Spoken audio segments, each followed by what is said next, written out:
This is Speaking of Events, the podcast for event industry leaders.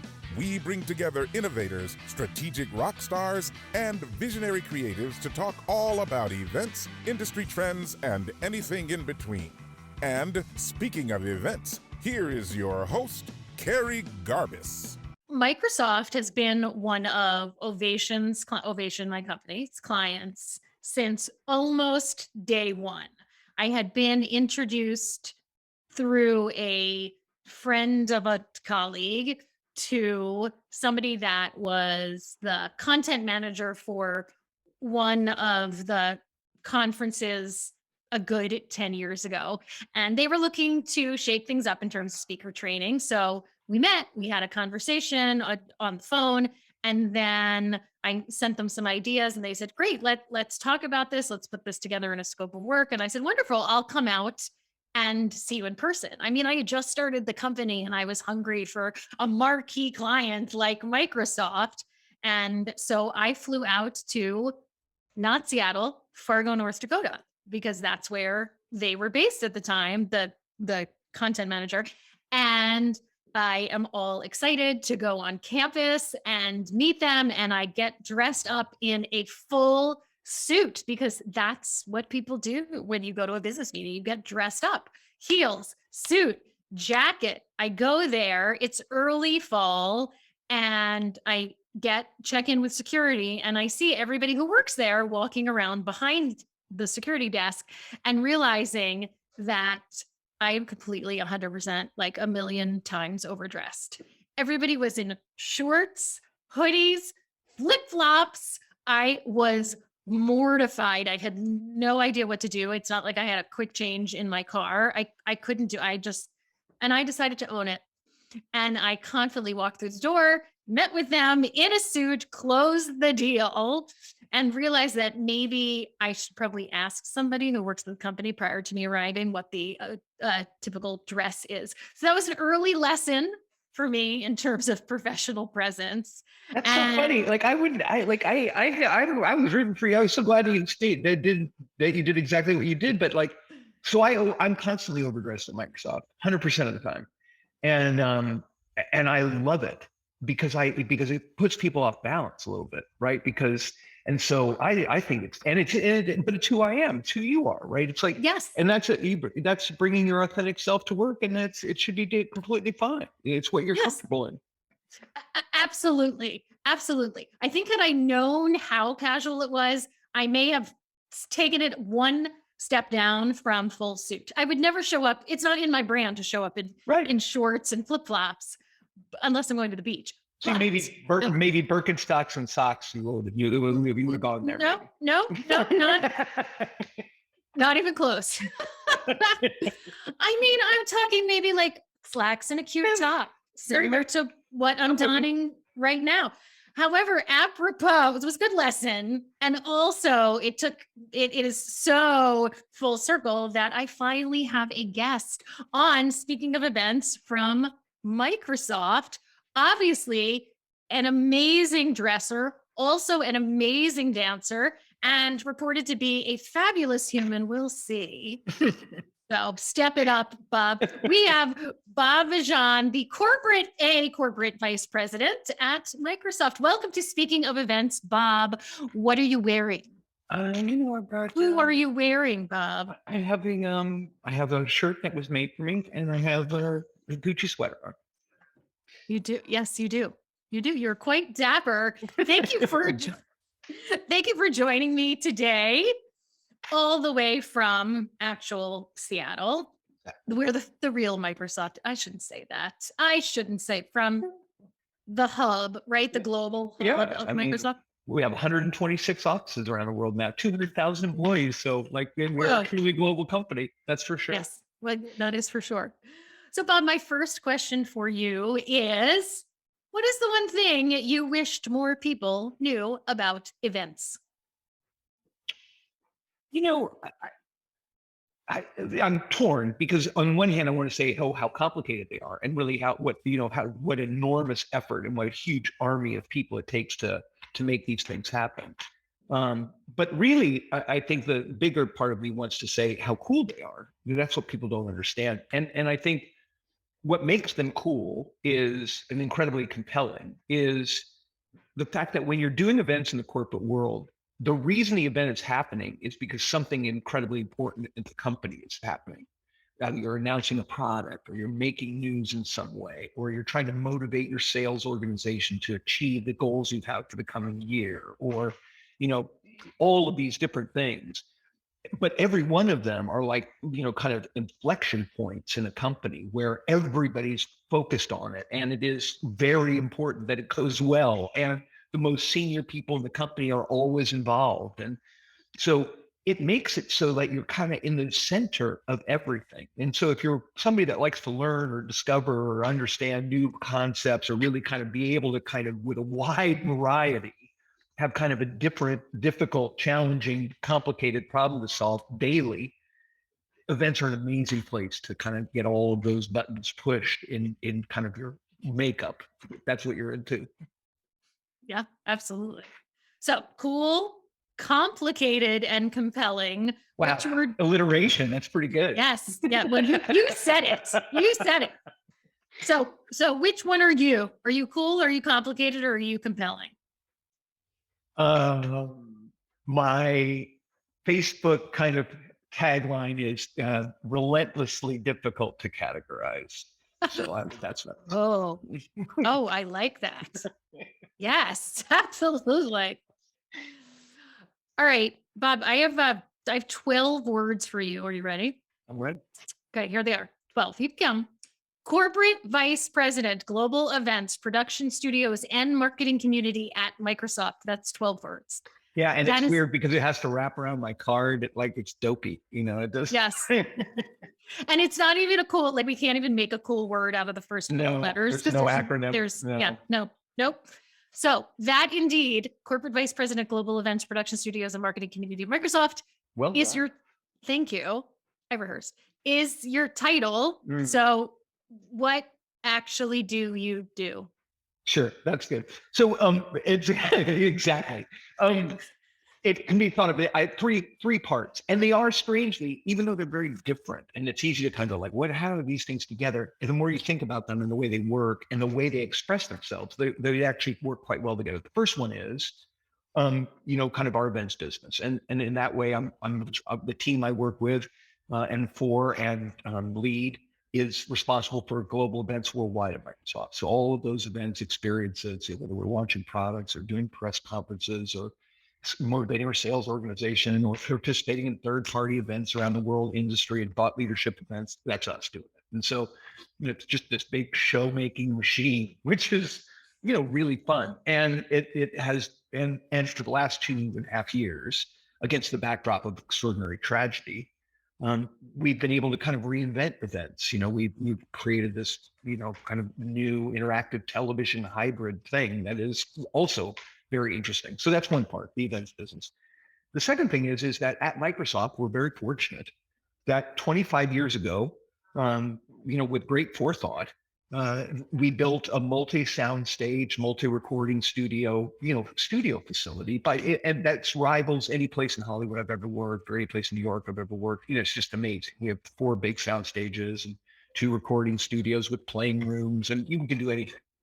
And so that becomes this media machine where we do about 3,400 basically television shows a year that get broadcast around the world. We have broadcast center there, and satellites and everything. So, crazy technology. And so that's the second piece of the business. And then the third piece of the business is really about the marketing community at Microsoft. And there are about 10,000 marketers of that 200,000 employees, professional marketers at Microsoft locally.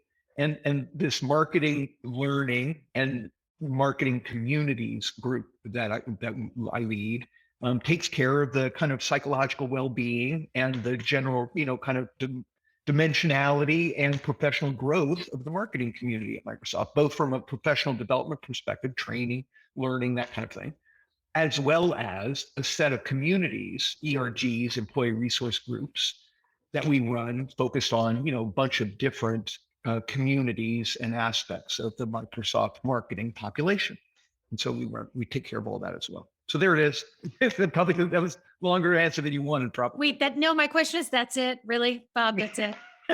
That is, wow. Yes, you are very uncategorizable. Absolutely. That's a lot. What do you think thank you for sharing. Sure, it's fun.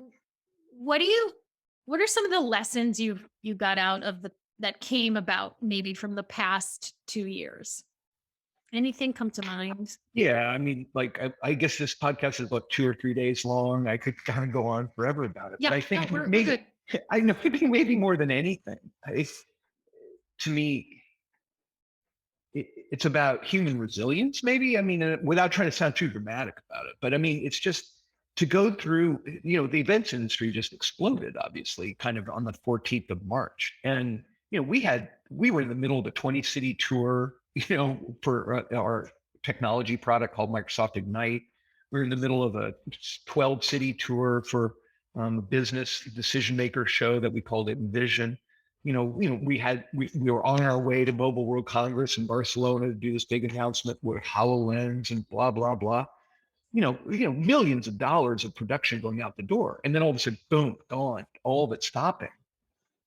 To just respond to that.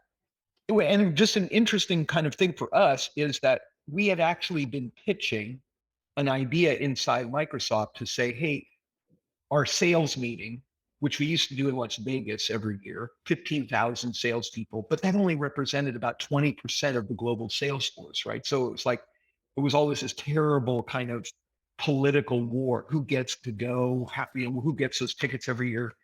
And we had actually done a presentation over the summer, kind of going into the fall, saying, hey, our conclusion was in this effort to try and bring our partners together with our salespeople in this big thing in Las Vegas and taking Las Vegas over and that kind of thing, that we the only thing we'd actually accomplished is we'd made everybody unhappy.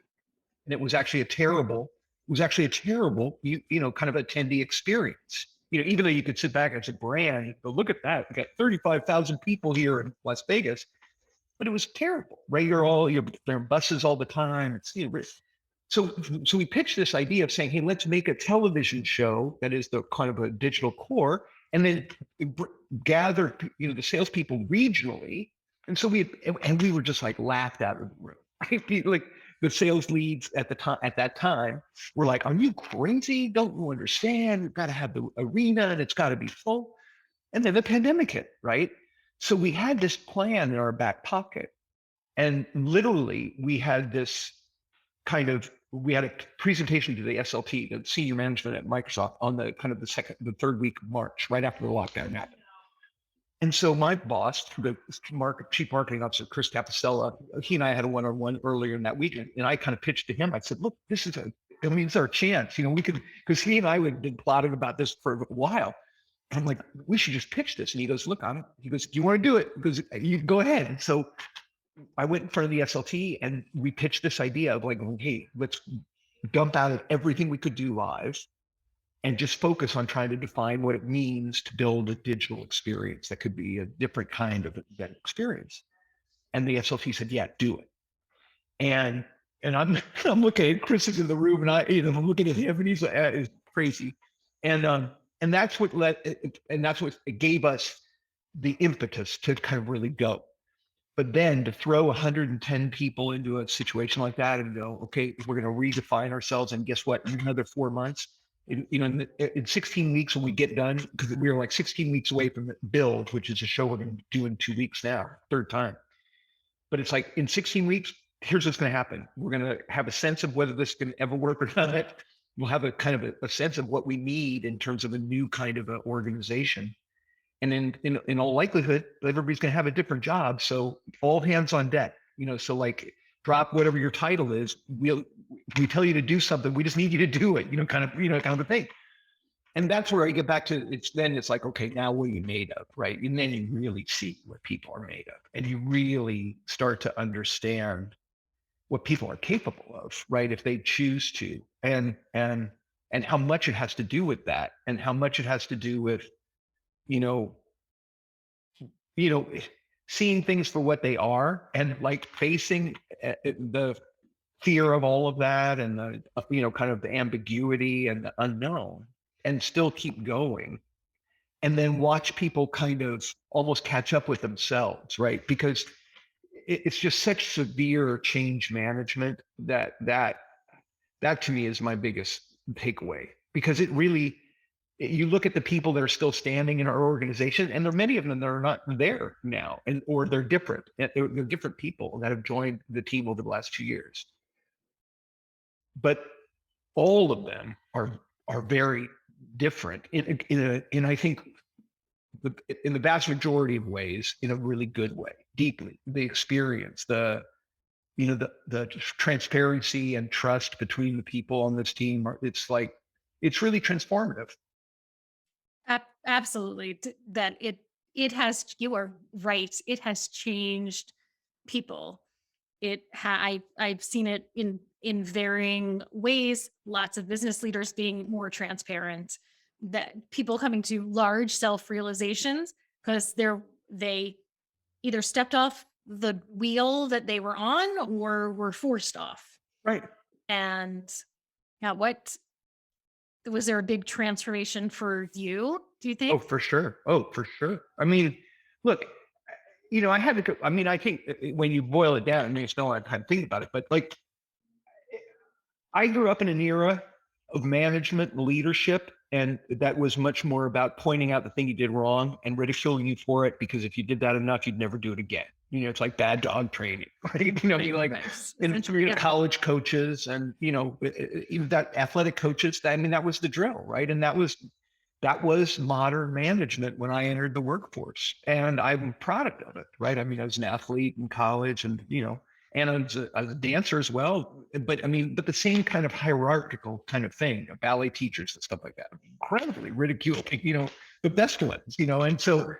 I'm still in recovery for that one. Well, right. But the thing, and I did Elite Theater in New York, and Jaime Rogers in Los Angeles. These people were just like brutal, right? And famous for it, right? And so you kind of get this sense of like, that's the way you get great, or that's the way you, become great in anything you pursue. And so that was deeply ingrained in me, right, as a leader. And I think I was always less abusive, I think, in general, but I had, I had artistic impatience to the 9th degree, right, especially in my youth. And I was undoubtedly, I mean, now I really see it much more clearly, but like, that's just an authoritarian leader, and I speak with authority, and and I come from the theater, right? So I articulate, and I have energy and dynamic, and I engage, and, I grew up in an argumentative house, and this kind of thing. And so like, that's my style.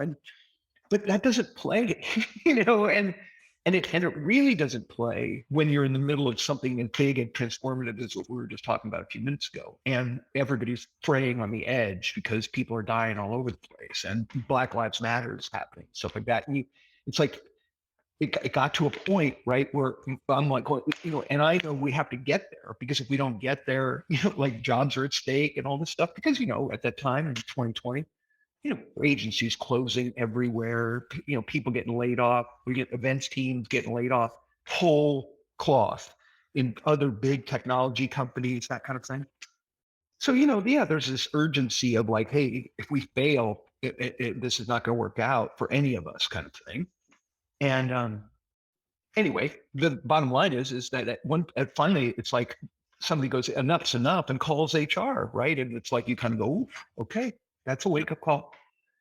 And then you have to be really reflective about that, and just step back, and it was just like, wow, because and so it rounded me out, and that was a really good. It was a really good process to go through in the end, to take that feedback on and go, oh, yeah, that there's no more place for that anymore. Right. And the definition of modern leadership really has changed. And, either you're going to, or, there's going to be an issue. And so fortunately, it's been really great to have this year. I mean, that was about a year and a half ago. And I think, we just went through Microsoft Poll, which is now called our employee signal. And it's just been this kind of resounding kind of reinforcement that we're moving in the right direction, that we've listened and changed, not only myself, but as a leadership team. Because we got a lot of feedback at the leadership team level as well. And that's like, to do that kind of a transformative journey, deeply satisfying, right? Like to try to be on, but it's really turning yourself inside out, like, and facing it and taking it on. Swim, kind of the saying in the leadership team is swim into the torpedo, from Hunt from Red October, where you kind of like you hit it before it detonates, and you get it, and it's kind of not a bad metaphor. Yes. Are you in person? Are you working in person? Are you going in these days? Are you leading remotely or mixing? What's that look like for you right now? Well, again, there's another one of the aspects that this journey that we've been on in the last 2 years is so unique, because we never stopped. We ran that studio because the studio became kind of the lifeblood of communication for Microsoft. And so we were going in 2 or 3 days a week all the way through the pandemic. And I'm happy to say, we never got a case of COVID, which is pretty amazing. Wow. That's when you think about studio conditions and shooting and makeup and all that kind of stuff. But so we had that going all the way through. Now I'm going in 2 more days a week, just keeping office hours, starting to help people feel comfortable. So it's coming slowly back to life.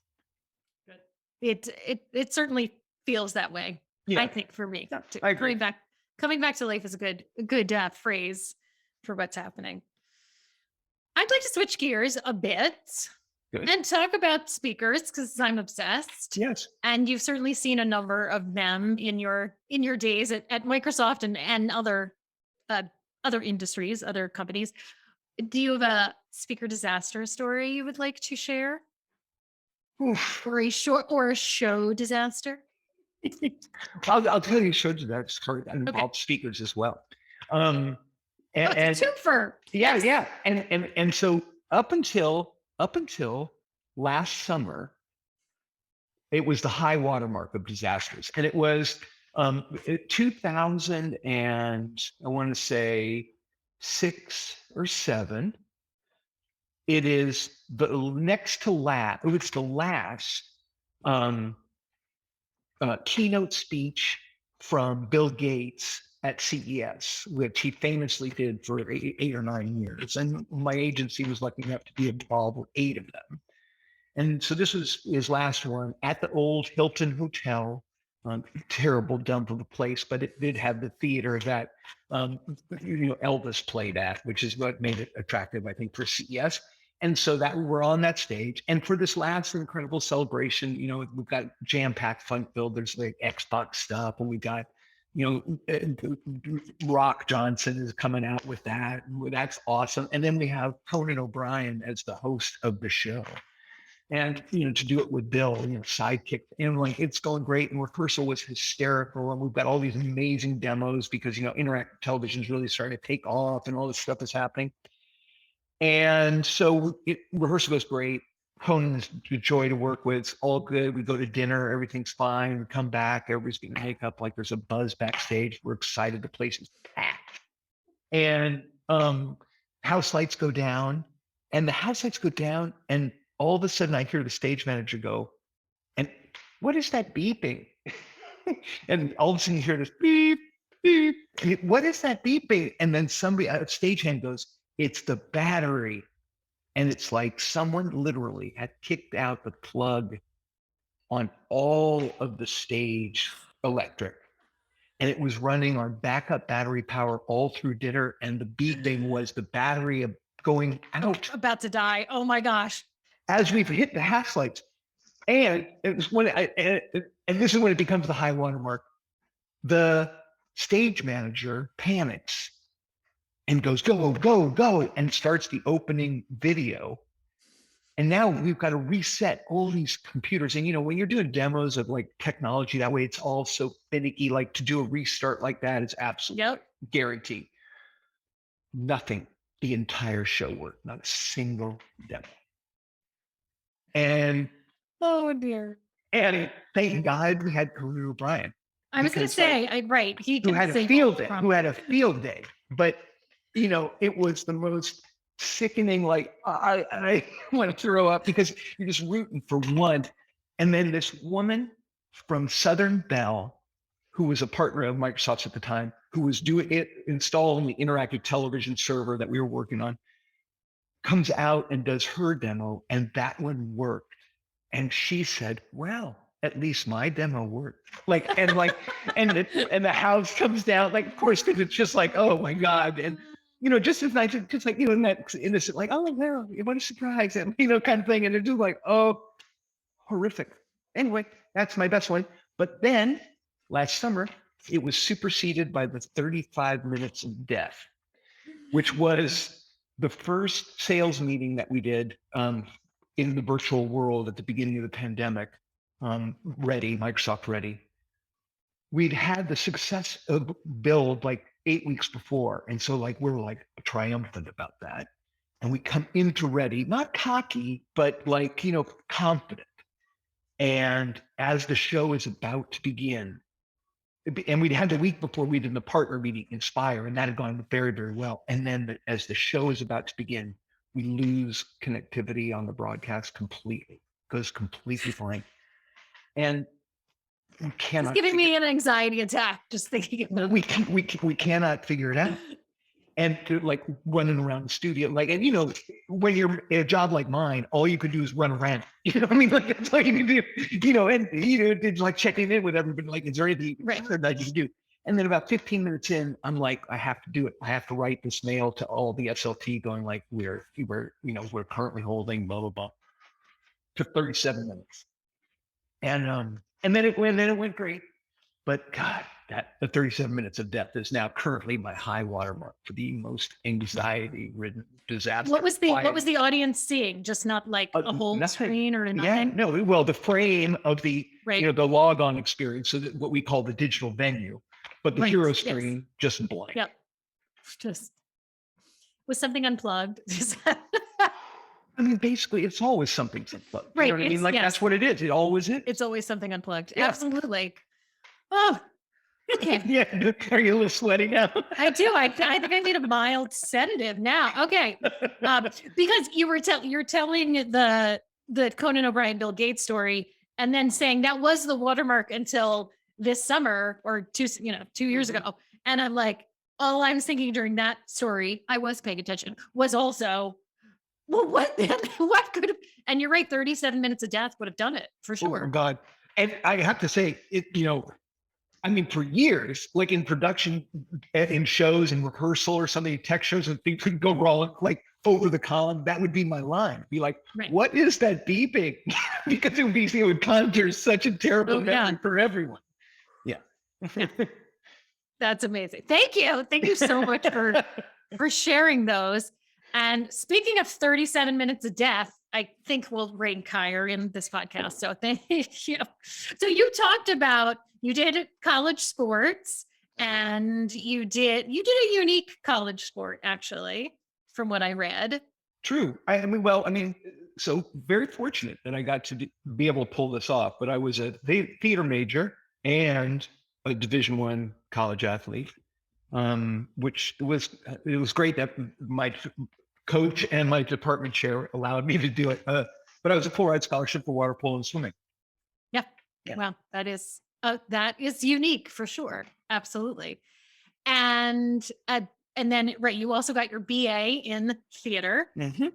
So save for the sports part, we had very similar backgrounds, unless you consider musical theater a sport. It is. I do. I think dancing in the musical theater is athletic for sure. Okay. Oh, well, thank you. Okay. I'll take it.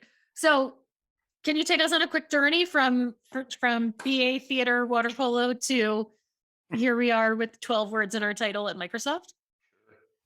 Sure. It's fun.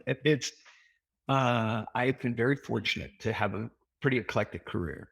I was lucky enough to I got into equity 2 days after I graduated from college. And that's impressive.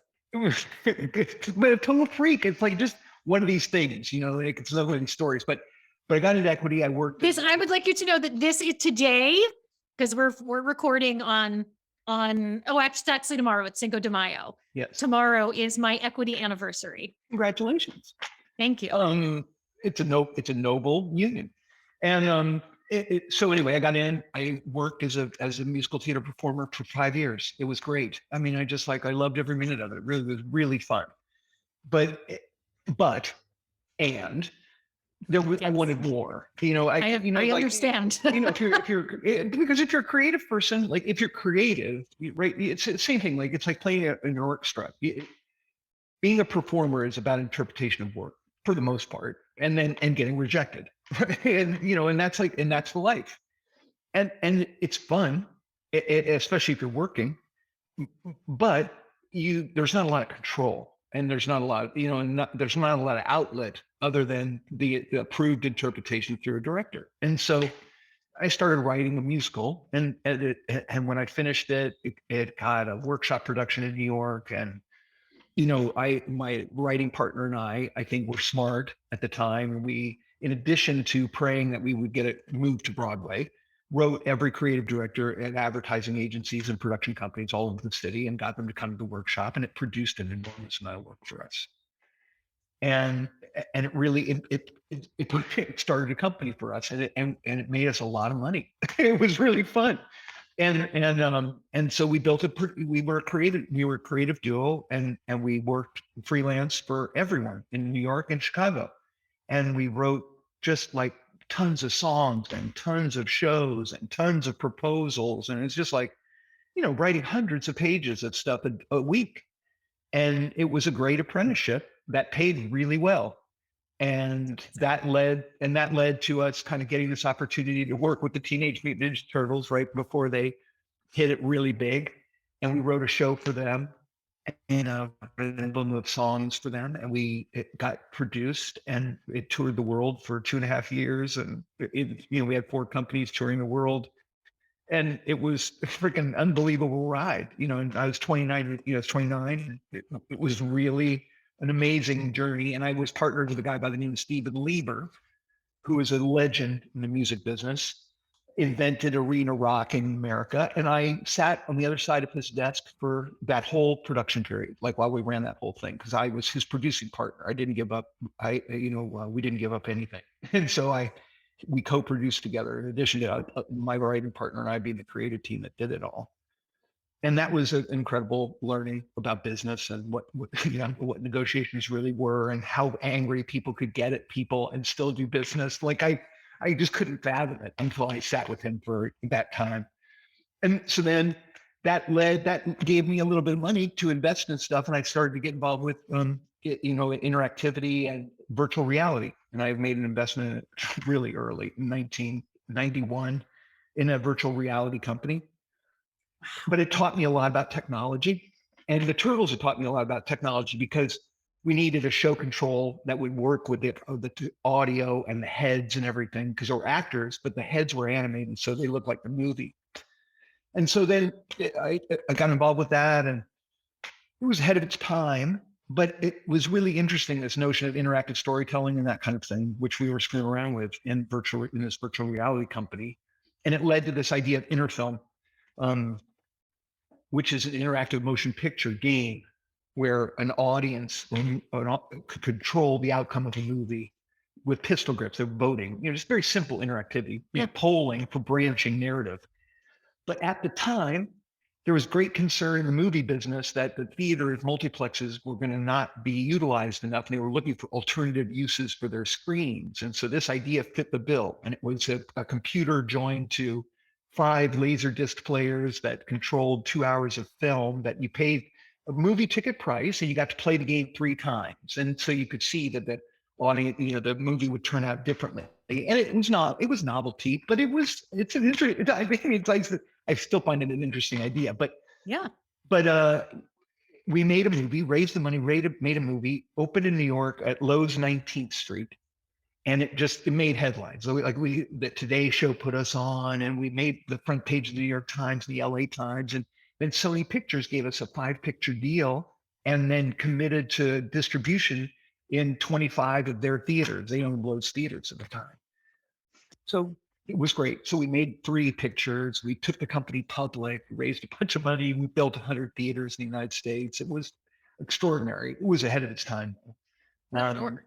But that's what led me to Microsoft in the first place. But before I got here at Microsoft, I went to Warner Brothers and started Warner Brothers Interactive. And so I got to spend a year on the lot in Burbank and kind of build WarnerBrothers.com and that kind of thing. And then I came to Microsoft to start Microsoft Network and their first online business. And, Wow. and then started the ad business there because the MSN.com did not have ads at the beginning. And then started the ad business here. And then, and that was like I came in 1996, I left in 2002, and then went back to my entrepreneurial life and started an agency called PBJ Ads, Peanut Butter Jelly Sandwich, and a couple of partners, great people. And we built that over a period of 5 or 6 years and then sold it to Publicis, the French holding company. Yep. We've done a little work with them. Okay. And then so after that got done, Maurice Levy, who was CEO at the time, asked me to come to Paris and work on a project, putting together a bunch of agencies into a PR conglomerate, MSL, which is now MSL Group. So my family and I got to spend 2 years in Paris, kind of working on that project and putting that agency together. And then I came back to Microsoft 6 years ago. Wow. There you go. So like your current role, I'm going to say, that's it. That was amazing. That went in so many places that I didn't know. I hope everybody enjoyed that because that was fantastic. Thank you so much. We're going to I loved it. Okay. We're going to round out this time with Bob Bejan. Are you ready for our Lightning Express round? Absolutely. Okay. 45 seconds on the clock. 7 questions on the board. Let's go. Question number 1. What is your favorite moment in the event process? Initial ideation. That's a new one. What is your proudest role in the theater? Al DeLuca in Chorus Line. Oh, yeah. Yes. Who do you consider your mentor?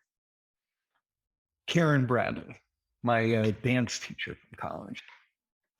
Please name all the Mutant Ninja Turtles. Michelangelo, Leonardo, Raphael, and oh my God. Right, there's one more, right? There is one more. Raphael, Leonardo, Michelangelo. What am I forgetting? I don't know, is Da Vinci in there? I don't know. Donatello. There you go. Oh, yes. Right. Oh, that's what I guessed. And I said Da Vinci, and I was like, that's yes. Okay. There you go. Wonderful job. That was perfect, Bob. Thank you. Next question. What do you do every day to stay healthy and sane? I ride my bike, I write in my journal, and I practice my guitar. Yay. If you weren't talking to me right now, what would you be doing? I'd be writing. Final question. Water polo, skiing, or dancing?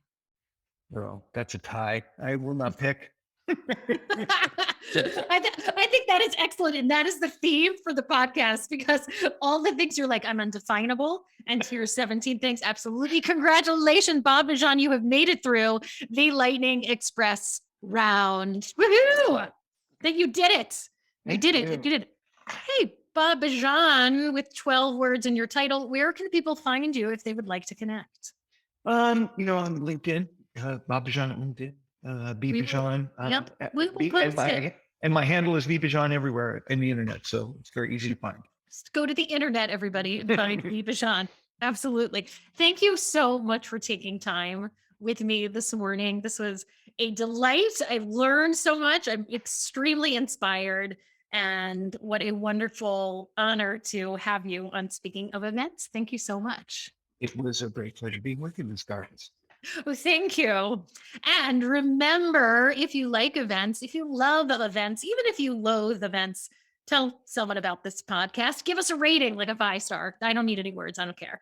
And a hearty again, thank you to Bob Bejan of Microsoft. Thank you, listeners. What a treat today. And remember that whatever you speak about, remember to always be speaking of events. Thanks a lot, Kerri.